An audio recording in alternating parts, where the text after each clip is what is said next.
भगवद्गीता म्हणजे काय सर्वसामान्य ग्रंथ नाही महाराज. भगवान श्रीकृष्ण परमात्मा आणि अर्जुन यांच्यामध्ये जो अलंकारमय रूपी जो संवाद साधला गेला त्याचंच नाव आहे श्रीमद भगवद्गीता. विठ्ठल. एवढ्या अवघड ग्रंथाचं ज्ञानोबरायांनी 9000 ओव्यामध्ये आपल्या समोर सार मांडले गेलं की टिटिबुचांचुवरी मापसुये सागरी मी नेनतू त्यापरी प्रवर्तयत. माऊली वर्णन करतात मी कशासारखा आहे, एका टिटवीच्या चोची सारखा आहे. आणि गीता हा ग्रंथ केवढा आहे, सागरासारखा आहे.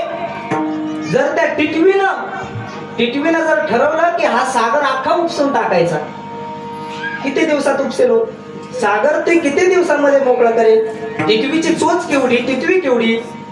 मग ज्ञानोबराय सांगतात गीतेचं ज्ञान म्हणजे त्या सागरासारखं आहे आणि मी त्या चोची सारखा आहे. ज्ञानोबरायांचं महाराज काय मोठेपणा आहे. ऐका आकाश घेवसावे तरी आणि त्यागुनी थोर होवावे. ज्ञानोबराय सांगतात गीतेचं भाष्य करण्याकरता मला जर आकाशाला जर कवळी मारायची असेल तर साहजिक आहे आकाशापेक्षा मोठं व्हावं लागेल. पण मला जर गीतेचं व्याख्यान करायचं असेल तर मला गीतेपेक्षा मोठं व्हावं लागेल, पण मी त्याहून लहान आहे. ज्ञानोबराय पुढे वर्णन करतात एरवी तरी मी मूर्खू जरी जाहलासी अविवेकू तरी संत कृपा दीपकू स्वजोड वसी. एवढं ज्ञान ज्ञानोबरायांनी जगाच्या समोर ठेवलं, ज्यानं आपलं कल्याण होणार आहे, ज्या गोष्टीनं आपला उद्धार होणार आहे. एवढं मोठं ज्ञानेश्वरीचं ज्ञान माझ्या ज्ञानोबरायांनी आपल्या समोर ठेवलं तरी ज्ञानोबराय स्वतःला म्हणतात एरवी तरी मी मूर्खू. तरीही ज्ञानोबराय महाराज त्या ठिकाणी स्वतःला मूर्ख म्हणून घेतात. मग आपण जर ज्ञानेश्वरीचं पारायण केलं तर आपला अभिमान का गळून पडणार नाही. विठ्ठल. विवेका सागरा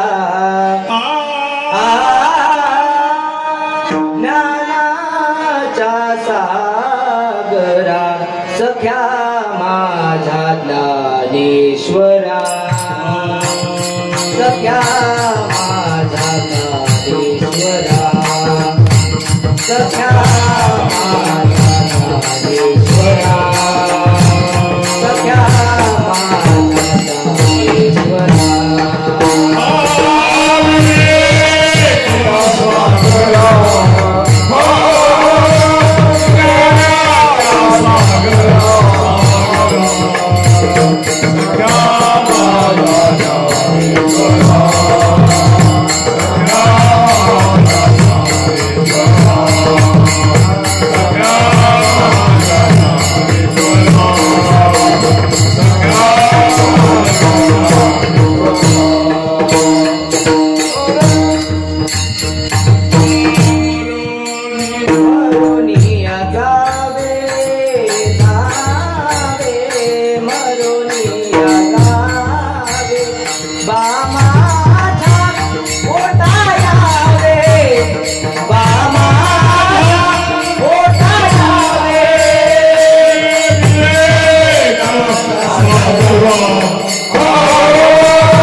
ज्ञानाचा सागर म्हणजे माऊली महावैष्णव ज्ञानोबराय आहे. तरीही स्वतःला म्हणून घेतात एरवी तरी मूर्ख. जे ज्ञानाचा सागर असणारे ज्ञानोबराय जर स्वतःला मूर्ख म्हणून घेतात, आमच्यासारखे जर पामरांनी महाराज भाव धरून जर ज्ञानेश्वरी वाचली तर आमचा अभिमान का गळून पडणार नाही. विठ्ठल.